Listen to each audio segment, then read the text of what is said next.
आप सभी का आपके अपने YouTube चैनल NCERT क्लासेज में। आज की इस वीडियो में मैं आपके लिए लेके आया हूँ क्लास 10th का SST का गेस पेपर। और दोस्तों, इस पेपर से आप अपने एग्ज़ाम में 90% क्वेश्चन सेम देखोगे। 90% क्वेश्चन जो है वो आपके एग्ज़ाम में सेम आने वाले हैं। तो इस वीडियो को ध्यान से एक एक करके स्टेप बाय स्टेप हम आगे बढ़ाते हैं और आज की क्लास शुरू करते हैं। पहला क्वेश्चन जो आपके आता है वो आता है चूज़ द करेक्ट ऑप्शन। आपको क्या करना है, जो 4 ऑप्शन दिए होते हैं उसमें से एक को चूज़ करना है और अपना आंसर जो आंसर शीट में लिखना है। इससे शुरू करते हैं। तो ऐसे आपके 18 क्वेश्चन आते हैं दोस्तों आपके एग्ज़ाम में। तो पहला क्वेश्चन आपके लिए मैंने रखा है कि when was air transport nationalised in India. Bharat के अंदर जो वायु यातायात है उसका राष्ट्रीयकरण कब किया गया था? तो उसका राष्ट्रीयकरण किया गया था दोस्तों 1953 के अंदर। तो आंसर क्या हो जाएगा आपका? Option B. नेक्स्ट की अगर मैं बात करूं, which of the following is not a national party in India. Bharat के अंदर इन चारों में से कौन सी एक राष्ट्रीय पार्टी नहीं है? तो पहले की बात करूं बीजेपी यानी भारतीय जनता पार्टी। तो भारतीय जनता पार्टी के फाउंडर किसको माना जाता है दोस्तों? फाउंडर माना जाता है जो श्यामा प्रसाद मुखर्जी। किसको माना जाता है? श्यामा प्रसाद मुखर्जी।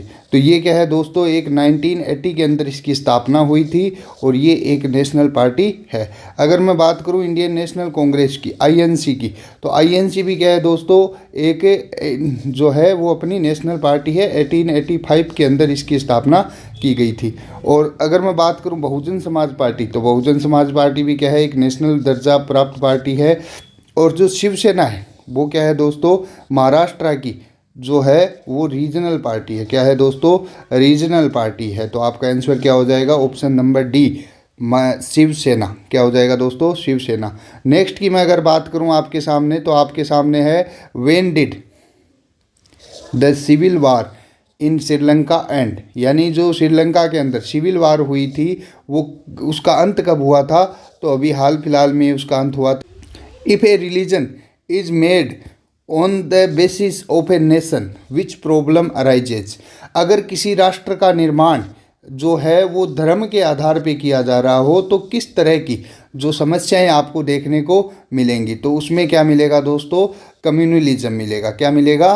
कम्युनलिज्म आपको देखने को मिलेगा, यानी समुदायवाद देखने को मिलेगा। जो समुदाय हैं उनके अंदर झड़क मिलेगी, जैसा कि हमने श्रीलंका के अंदर एग्जाम्पल अपनी पॉलिटिकल की बुक में पढ़ा था। फिर democracy is better than other forms of government because it. यानी इस क्वेश्चन में आपसे पूछा है कि जो डेमोक्रेसी होती है, जो लोकतंत्र होता है, वो दूसरी तरह की गवर्नमेंट से अच्छी होती है। क्यों अच्छी होती है? तो क्यों का अपने जवाब है, तो पहला ऑप्शन है अपने पास प्रमोट इक्वलिटी अमंग सिटीजन्स। हाँ, ये बात सही है। अगर डेमोक्रेसी होगी तो जो नागरिक होंगे उनमें क्या रहेगी? समानता रहेगी। इम्प्रूव डिग्निटी ऑफ इंडिविजुअल्स, यानी व्यक्ति विशेष की डिग्निटी का विशेष ख्याल रखा जाएगा। ये बात भी सही है। Allow correction of mistakes. हाँ, ये चीज़ बहुत ही ज़्यादा इम्पोर्टेंट है दोस्तों आपके लिए। ये आपके कई प्रकार से पूछी जाती है कि भाई जो अपनी डेमोक्रेसी होती है उसमें क्या दिया जाता है, हमें जो अपनी मिस्टेक्स होती हैं उनको करेक्ट करने का मौका मिलता है। तो क्या हो जाएगा आपका? All of these. क्या हो जाएगा दोस्तों? All of these. नेक्स्ट की अगर मैं बात करूं तो नेक्स्ट है आपकी स्क्रीन पे human development report is published by which organisation. अगर मैं बात करूं ह्यूमन डेवलपमेंट इंडेक्स यानी कि मानव विकास सूचकांक, तो मानव विकास सूचकांक जो जारी किया जाता है दोस्तों वो किया जाता है UNDP यानी United Nations Development Programme. Next की अगर मैं बात करूं तो लोन टर्म इंक्लूड। अगर लोन की बात हम करें तो लोन में क्या आएगा दोस्तों? Rate of interest. अगर आप लोन लोगे तो क्या होगा आपको? उसका जो इंटरेस्ट है, ब्याज है, वो भी चुकाना पड़ेगा। सिक्योरिटी या कोलेटरल, यानी आपको कुछ ना कुछ सिक्योरिटी उधर जमा करानी पड़ेगी। जैसे कि आपके पास ज़मीन है तो आपको लोन मिलेगा, gold loan etcetera. Required document, हाँ डॉक्यूमेंट भी हमें चाहिए होते हैं। ऑल ऑफ दीज आपका आंसर हो जाएगा। नेक्स्ट की अगर मैं बात करूं तो नेक्स्ट आपकी स्क्रीन पे है दोस्तों, who provide standards for goods and services. यानी जो वस्तु एवं सेवाओं के लिए वस्तु एवं सेवाओं के लिए जो आपको स्टैंडर्ड प्रोवाइड कराता है, तो वो कौन कराता है दोस्तों? Bureau of Indian standard, BIS। कौन करवाता है? Bureau of Indian standard, BIS। Next की बात करें तो when France sneeze the rest of Europe catches cold. अगर फ्रांस को छींक भी आती है तो पूरे यूरोप को जुकाम लग जाती है। ये बात किसने कही थी? तो ये बात कही थी प्रिंस मेटरनिक ने। किसने कही थी दोस्तों? प्रिंस मेटरनिक ने।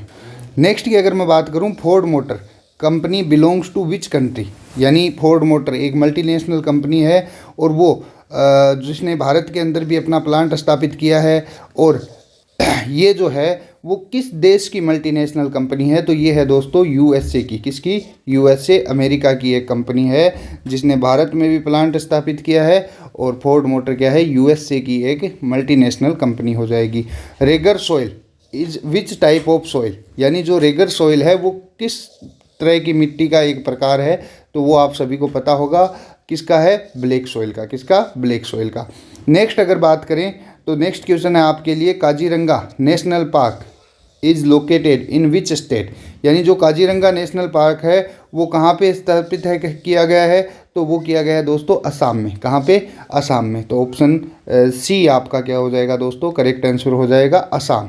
नेक्स्ट की अगर मैं बात करूँ तो नेक्स्ट है आपके लिए what is the main raw material of the cement industry. यानी सीमेंट इंडस्ट्री की हम बात करें तो हमारे लिए सबसे महत्वपूर्ण जो रॉ मटेरियल, कच्चा माल क्या होगा? जो आपका होगा लाइमस्टोन। क्या होगा? लाइमस्टोन यानी चूना। क्या होगा? चूना पत्थर। नेक्स्ट की अगर बात करें, in which year did the great global economic depression have the worst impact. यानी किस साल में जो अपने आर्थिक मंदी आई थी पूरे विश्व में, उसका सबसे बुरा प्रभाव पड़ा था? तो वो पड़ा था दोस्तों 1929 में। और सबसे बुरी तरह से प्रभावित होने वाली कंट्री कौन सी थी? अमेरिका। कौन सी थी? अमेरिका। भारत के ऊपर भी इसके बहुत सारे प्रभाव रहे थे, वो भी हम आगे जानेंगे वीडियो में, वो भी इम्पोर्टेंट है आपके लिए। तो नेक्स्ट की अगर मैं बात करूँ तो when was the spinning jenny invented. यानी स्पिनिंग जेनी का जो आविष्कार किया गया था वो कब किया गया था? 1764 में। और मेरे हिसाब से आप सभी को पता होगा कि किसके द्वारा किया गया था। Who invented spinning jenny. तो इसका जो आंसर है आप मुझे कमेंट में ज़रूर बताएं। Who invented spinning jenny. Who invented modern printing press. जो मॉडर्न प्रिंटिंग प्रेस है, जो आधुनिक छापाखाना जिसको आप हिंदी में बोलोगे, वो किसके द्वारा किया गया था दोस्तों? किसके द्वारा इसका आविष्कार किया गया? तो किया गया जोहान्स गुटेनबर्ग। किसके द्वारा? Johann Gutenberg. इसको हिंदी में अगर देखोगे तो आप योहान गुटेनबर्ग आपको मिलेगा। फिर नेक्स्ट है जो लास्ट MCQ आपका, when was the vernacular press act passed. ये बहुत ही इंपॉर्टेंट क्वेश्चन है, आपको इसको अच्छे से आपको पढ़ना है। और ये कब किया गया था दोस्तों?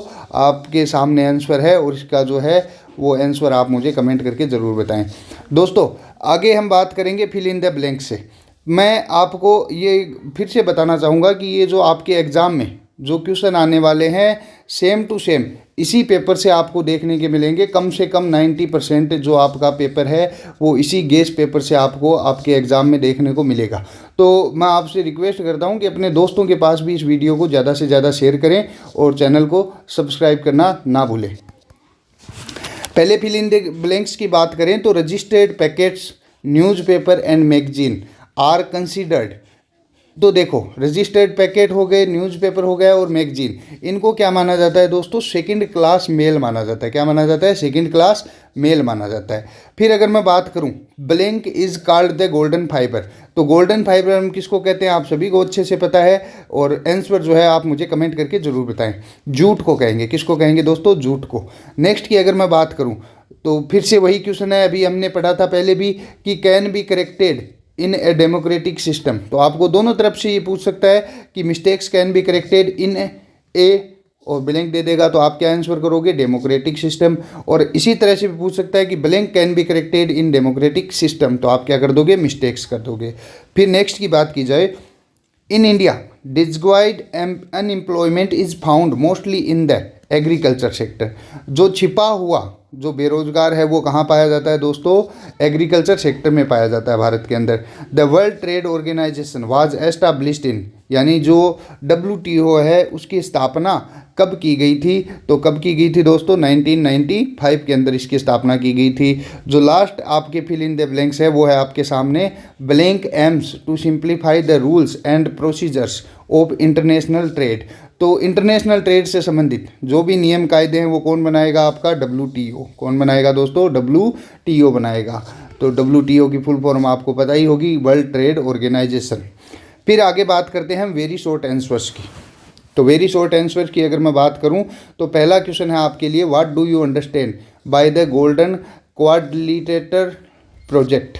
ए highway project connecting Delhi, Mumbai, Chennai and Calcutta with 4 lane roads. यानी एक हाईवे प्रोजेक्ट है जो कि भारत के 4 महानगरों को, कितनों को? 4 महानगरों को जोड़ता है। और वो 4 महानगर कौन से हैं दोस्तों? दिल्ली, मुंबई, चेन्नई और Calcutta. What is meant by partnership? यानी पार्टनरशिप से आप क्या समझते हो? तो a business owned and managed jointly by 2 और more person sharing profit and loss. यानी पार्टनरशिप से हम क्या समझेंगे दोस्तों? एक ऐसा बिजनेस जो क्या किया जा रहा है, 2 या 2 से अधिक लोगों के द्वारा चलाया जा रहा है, और जो प्रॉफिट और लॉस होते हैं उनको क्या किया जा रहा है? आपस में शेयर किया जा रहा है। प्रॉफिट और लॉस इसलिए बोल रहा हूँ कि कोई भी बिजनेस जब हम स्टार्ट करते हैं तो उसमें हम करते हैं प्रॉफिट के लिए, लेकिन कभी कभी हमें नुकसान भी हो जाता है, तो उसका भी क्या होता है? बंटवारा किया जाता है। फिर आपको है give to suggestion to remove caste inequality. यानी जो जाति के आधार पे जो भेदभाव हैं उनको जो निकालने के लिए, उनको दूर करने के लिए आपको कोई 2 आपको क्या बताने हैं? सुझाव बताने हैं। तो प्रमोट एजुकेशन, यानी सबसे पहला क्या हो जाएगा भाई? अगर लोग शिक्षित होंगे तो जाति के ऊपर ध्यान नहीं दिया जाएगा। तो पहला क्या हो जाएगा? Promote education. और दूसरा क्या हो जाएगा? Ensure equal opportunities for all. यानी आपको क्या करना पड़ेगा? सभी लोगों के लिए एक समान जो अवसरों की व्यवस्था करनी पड़ेगी। तो ये 2 सुझाव हो जाएंगे आपको रिमूव कास्ट इनइक्वालिटी को दूर करने के लिए। Why is there delay in decision making in a democracy? अगला क्वेश्चन है आपके लिए दोस्तों कि जो डेमोक्रेसी होती है, लोकतंत्र होता है, उसके अंदर जो अपने डिसीजन मेकिंग यानी निर्णय लेने में देरी क्यों होती है? तो देरी इसलिए होती है क्योंकि because decision are taken after discussion, debate and public participation. क्योंकि डेमोक्रेसी के अंदर जो भी डिसीजन लिए जाते हैं वो क्या लिए जाते हैं दोस्तों? आपके सभी के साथ डिस्कशन करने के बाद, जो डिबेट का मतलब वाद विवाद करने के बाद, और पब्लिक पार्टिसिपेशन के बाद लिए जाते हैं। इसलिए डेमोक्रेसी में क्या लगता है? टाइम लगता है। क्या लगता है? टाइम लगता है। यही एक जो है वो डेमोक्रेसी की कमी भी माना जाता है कि इसमें टाइम टेकन जो है वो ज़्यादा होता है। नेक्स्ट अगर बात करें, व्हाट इज सॉइल?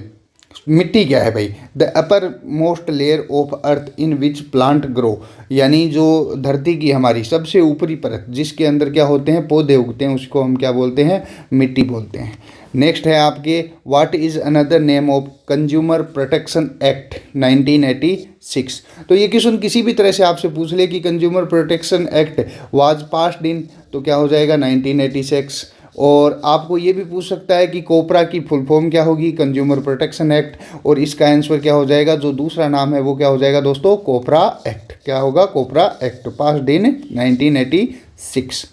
नेक्स्ट की बात करें, व्हाट इज ग्लोबलाइजेशन? ग्लोबलाइजेशन क्या है भाई? वैश्वीकरण क्या है? The process of increasing economic and cultural connection among countries. वैश्वीकरण का सीधा सा मतलब होता है कि जो आर्थिक और जो हमारे कल्चरल यानी जो परंपराएं हैं उनका आपस में दूसरे देशों के साथ आदान प्रदान क्या होता है?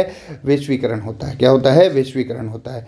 When was project tiger started? यानी प्रोजेक्ट टाइगर की स्थापना कब हुई थी? स्टार्ट कब हुआ था? 1973 के अंदर।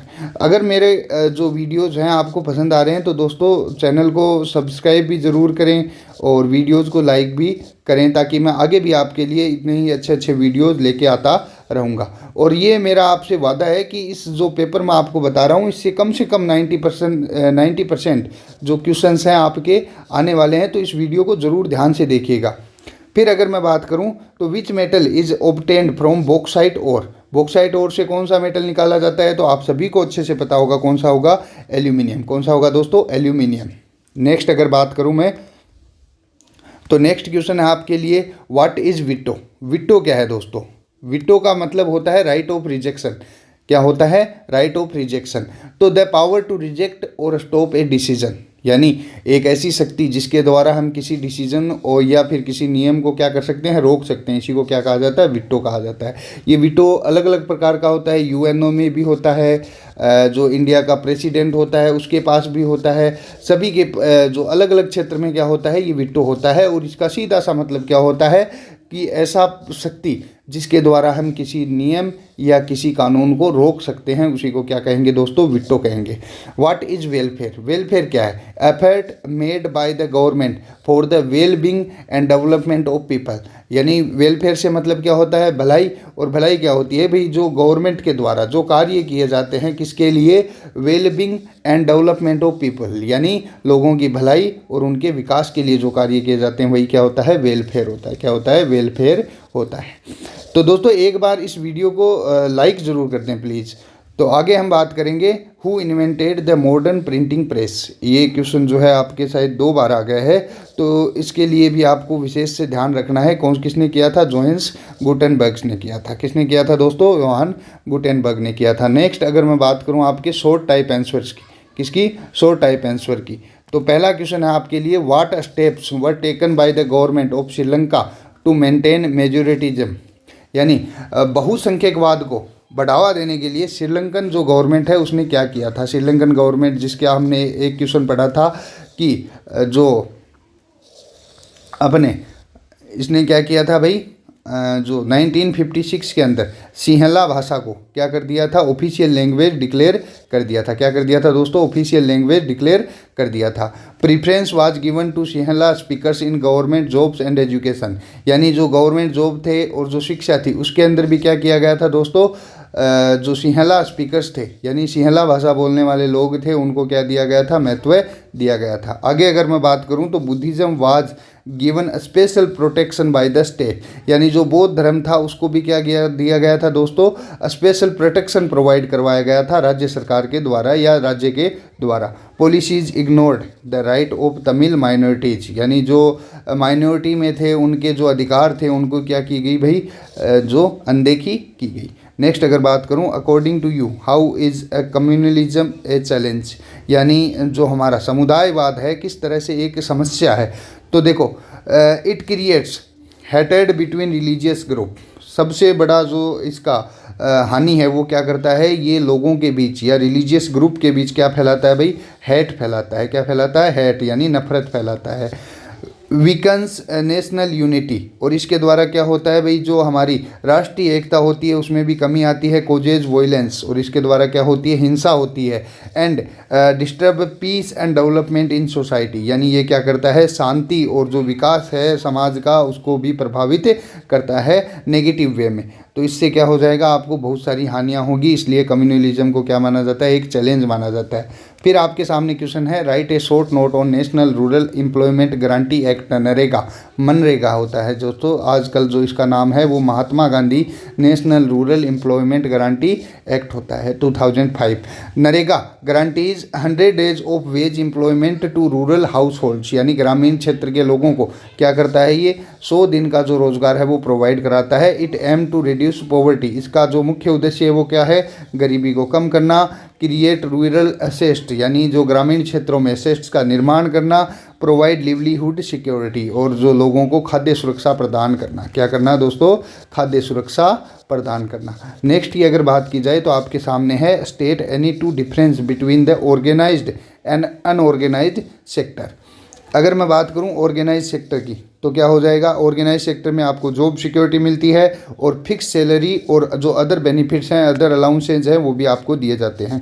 अनऑर्गेनाइज सेक्टर में क्या होता है दोस्तों? अनऑर्गेनाइज सेक्टर में नो जॉब सिक्योरिटी, किसी तरह की कोई जॉब सिक्योरिटी नहीं होती। जो एम्प्लॉय है वो आपको जब चाहे अपने एम्प्लॉय को निकाल सकता है। लो एंड इरेगुलर वेजेज, यानी जो दैनिक भत्ते हैं वो कम भी होते हैं और साथ में इरेगुलर भी होते हैं। नेक्स्ट की अगर बात की जाए, explain the unification of Germany. यानी जर्मनी का जो यूनिफिकेशन है उसके बारे में हमें बात करनी है। तो Germany was unified in 1871 under the leadership of Otto von Bismarck through wars with Denmark Austria and France. यानी जो जर्मनी का एकीकरण किया गया था 1871 के अंदर, वो किसकी लीडरशिप में हुआ था? Otto von Bismarck. ये क्वेश्चन आप किसी अलग अलग तरीके से पूछा जा सकता है कि ओटो वॉन बिस्मार्क है वो किस देश से संबंधित है, तो किससे हो जाएगा दोस्तों? जर्मनी से। जर्मनी के अंदर जो जर्मनी के यूनिफिकेशन के अंदर सबसे बड़ी महत्वपूर्ण भूमिका किसकी रही थी? तो वो किसकी रही थी? ओटो वॉन बिस्मार्क की रही थी। थ्रो वार्स विद डेनमार्क, और किसके साथ जो लड़ाई करके इन्होंने किया था? तो डेनमार्क के साथ, ऑस्ट्रिया के साथ और फ्रांस के साथ। फिर आता है Prussia played the leading role and Kaiser William first become the German emperor. यानी पर्सिया ने इसके अंदर बहुत ही जो है वो एक लीडिंग रोल निभाया था, और केसर विलियम फर्स्ट जो काइजर कहते हैं, जिसको क्या कहते हैं दोस्तों? काइजर विलियम फर्स्ट जो है वो उसने क्या किया था? वो क्या बना था भाई? जर्मनी का जो एम्पीरियर यानी सम्राट बना था। क्या बना था दोस्तों? सम्राट बना था। फिर नेक्स्ट आता है आपके लिए why is sustainable development important. यानी जो सस्टेनेबल डेवलपमेंट है, सतत विकास है, वो क्यों ज़रूरी है, क्यों महत्वपूर्ण है? तो आपका इसका आंसर हो जाएगा sustainable development ensures the use of resources without harming future generations. यानी सस्टेनेबल डेवलपमेंट क्या करता है? जो संसाधनों का जो यूज है उसको क्या करता है? सतत करता है, यानी बिना जो फ्यूचर जनरेशन है उनको हानि पहुंचाए हुए संसाधनों का विकास करता है। इट प्रोटेक्ट द एनवायरनमेंट, ये क्या करता है? साथ में ही हमारे एनवायरनमेंट की रक्षा करता है। कंजर्व रिसोर्सेज, रिसोर्स को क्या करता है भाई? कंजर्व यानी संरक्षित करता है। मेंटेन इकोलॉजिकल बैलेंस, और साथ में ही क्या करता है? इकोलॉजिकल बैलेंस भी क्या करता है? मेंटेन करता है। नेक्स्ट की बात की जाए तो नेक्स्ट है आपके सामने explain the role of multinational companies in India. Multinational companies का रोल भारत के अंदर क्या है? तो ब्रिंग फॉरेन इन्वेस्टमेंट। क्या करती हैं दोस्तों? भारत के अंदर विदेशी जो निवेश लेके आती हैं। क्या लेके आती हैं? विदेशी निवेश। आप देखते हैं कि जो हमारे प्यारे प्रधानमंत्री हैं वो भी बहुत सारा प्रयास करते हैं कि भारत के अंदर जो ज़्यादा से ज़्यादा विदेशी निवेश आए। तो ये किसके द्वारा आता है दोस्तों? मल्टीनेशनल कंपनीज जो अपना प्लांट यहाँ भारत में लगाएंगी तो भारत में क्या होगा? फॉरेन इन्वेस्टमेंट आएगा। क्रिएट एम्प्लॉयमेंट अपॉर्चुनिटीज़, अगर कोई विदेशी फैक्ट्रीज भारत में आती है तो क्या होगा दोस्तों?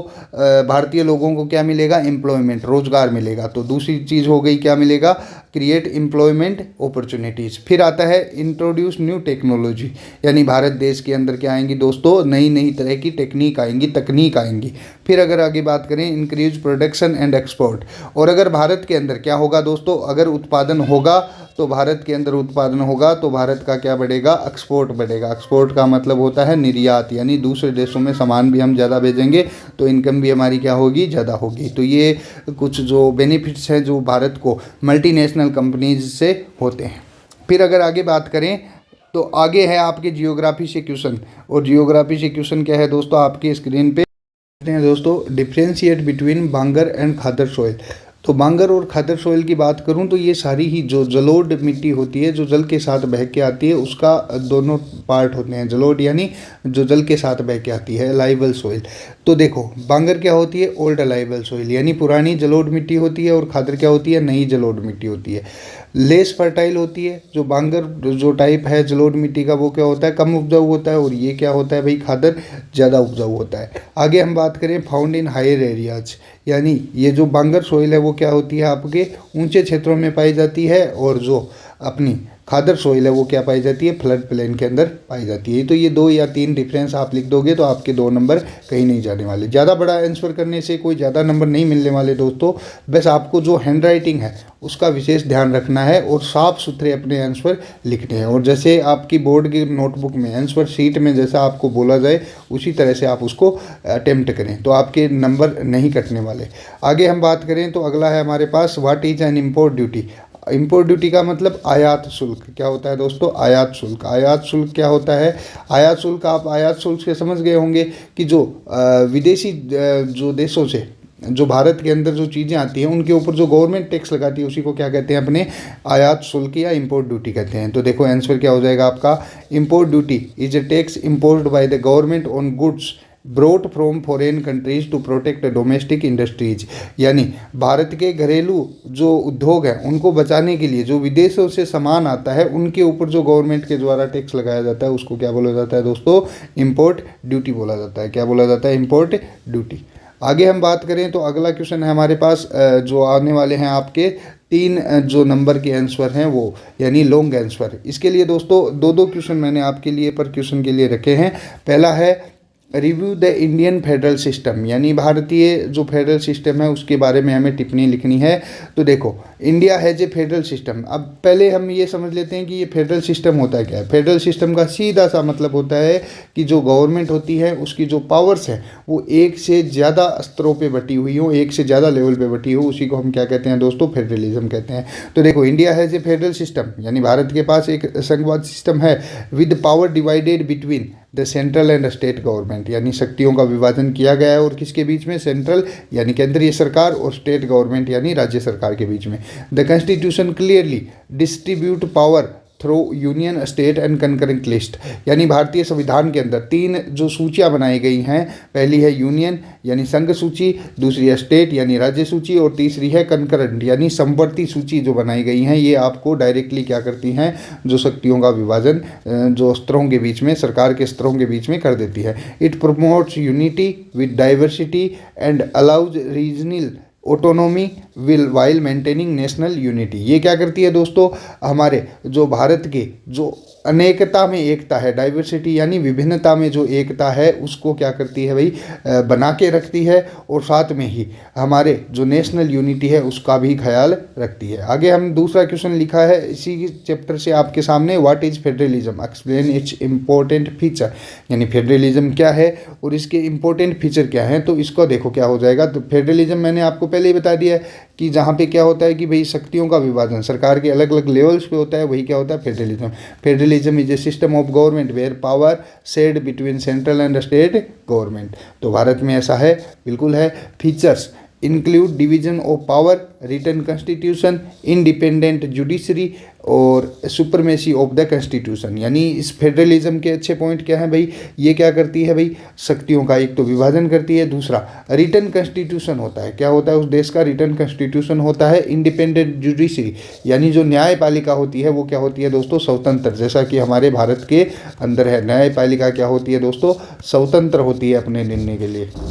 आगे हम बात करें सुपरमेसी ऑफ द कॉन्स्टिट्यूशन, यानी जो संविधान है उसका क्या होता है दोस्तों, उसको सबसे ऊपर माना जाता है, जो संविधान कहेगा वो हमें करना। आगे बात करें तो what is A self help group, explain it's working, यानी स्वयं सहायता समूह है क्या है और ये किस तरह से काम करता है उसके बारे में हमें बताना है। तो देखो, स्वयं सहायता समूह क्या होता है, ए सेल्फ हेल्प ग्रुप, SHG, इसकी फुल फॉर्म भी आपको ध्यान में रखना है, आपसे पूछ सकता है SHG की फुल फॉर्म क्या होती है। तो SHG is a small group of poor people, यानी क्या होता है, छोटा सा समूह होता है गरीब जो तबके के लोग होते हैं उनका, हु सेव मनी रेगुलरली, यानी ये क्या करते हैं भाई, डेली बेसिस पे कुछ मनी सेव करते हैं। प्रोवाइड लोन टू मेंबर्स, और साथ में वो जो पैसे इकट्ठा करते हैं उनसे क्या करते हैं, अपने सदस्यों को लोन प्रोवाइड कराते हैं।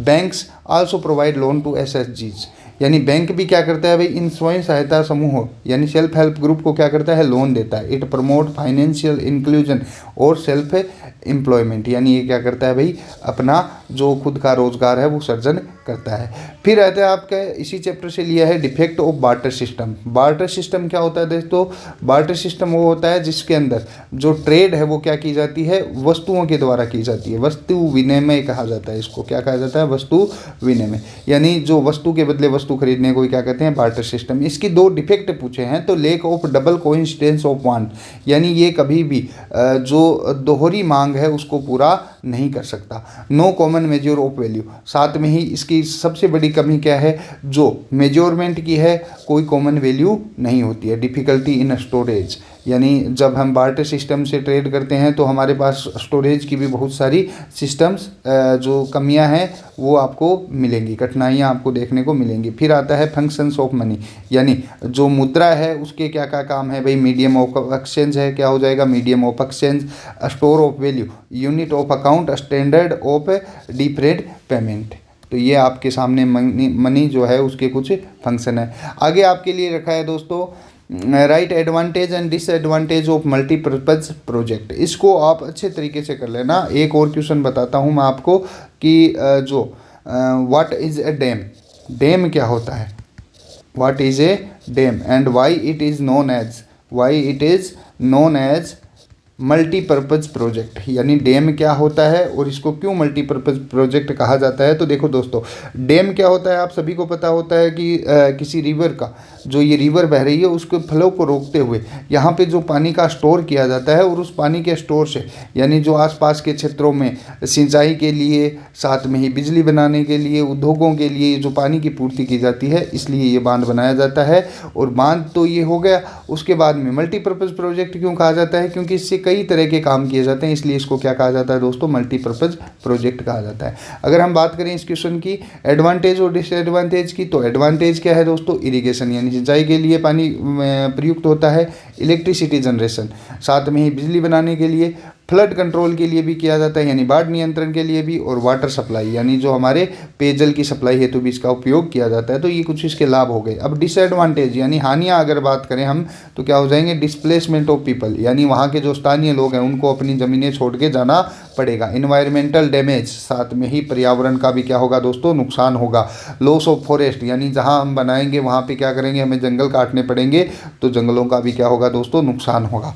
आगे हम बात करें अगले क्वेश्चन की, तो अगला क्वेश्चन है आपकी स्क्रीन पे, if you live in the semi arid region of Rajasthan, अगर आप राजस्थान के अर्ध शुष्क क्षेत्र में रहते हैं, अर्ध शुष्क क्षेत्र में रहते हैं, how will you conserve rain water, यानी आप किस तरह से जो बरसात का पानी है उसको सुरक्षित करेंगे, संरक्षित करेंगे।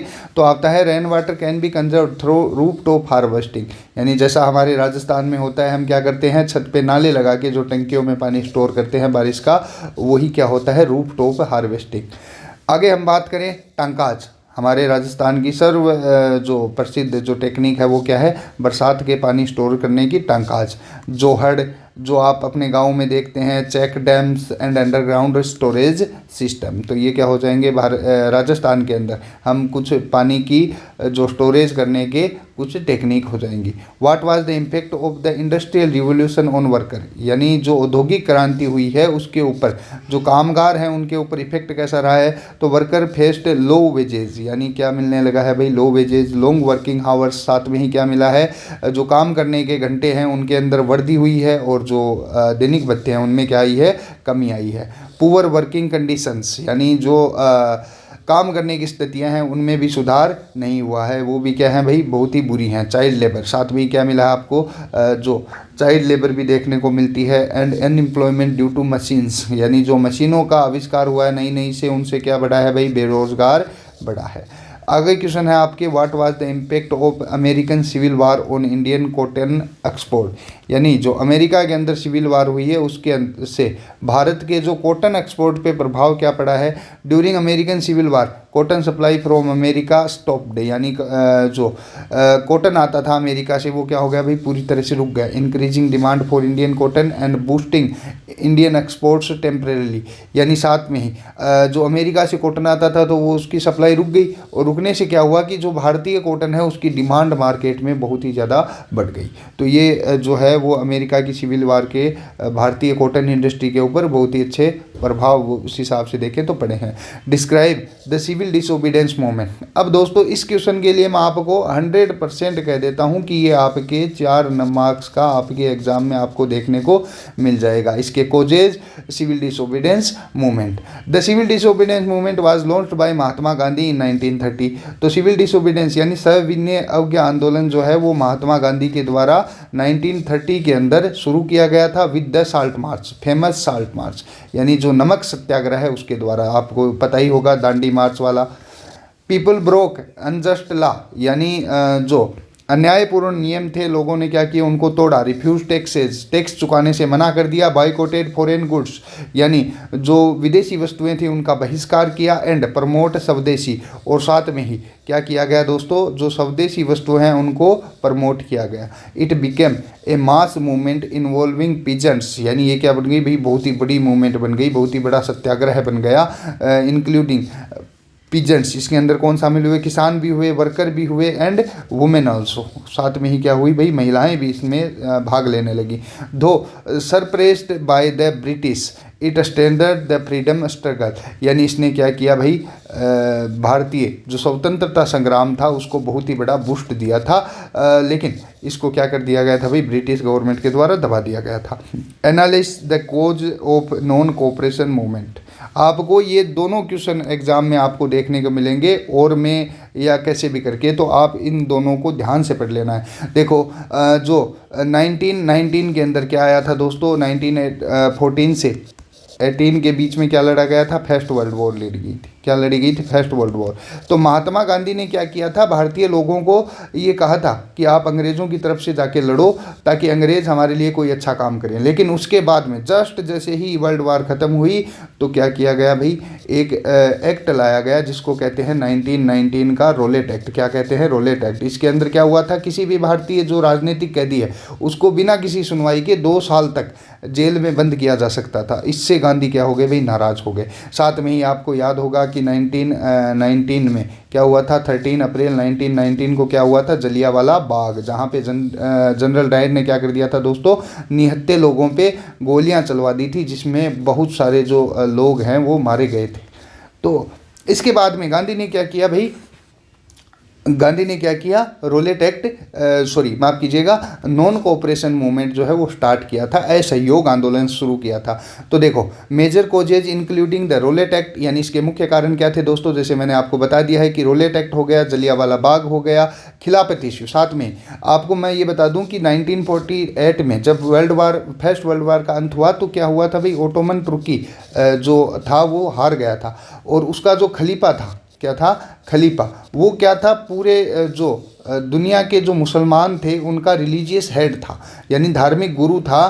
तो उसके ऊपर क्या किया अंग्रेज़ों ने दोस्तों, बहुत ही हरास ट्रीटी थोप दी थी, यानी बहुत ही अपमानजनक संधि थोपी थी, जिससे भारतीय मुसलमान भी नाराज़ हो गए थे और उन्होंने क्या शुरू कर दिया था, भारत के अंदर खिलाफत मूवमेंट शुरू कर दिया था। और किसने कर दिया था दोस्तों, तो मैं आपको बता देता हूँ कि जो खिलाफत मूवमेंट है भारत में किसने शुरू किया था, तो वो किया था दोस्तों 2 अली बंधुओं ने। किसने किया था, अली बंधुओं ने, मोहम्मद अली एंड शौकत अली। किसने किया था, मोहम्मद अली एंड शौकत अली। और उसके बाद में आगे चल के इसकी जो इस मूवमेंट की जो लीडरशिप है वो महात्मा गांधी को दे दी गई थी।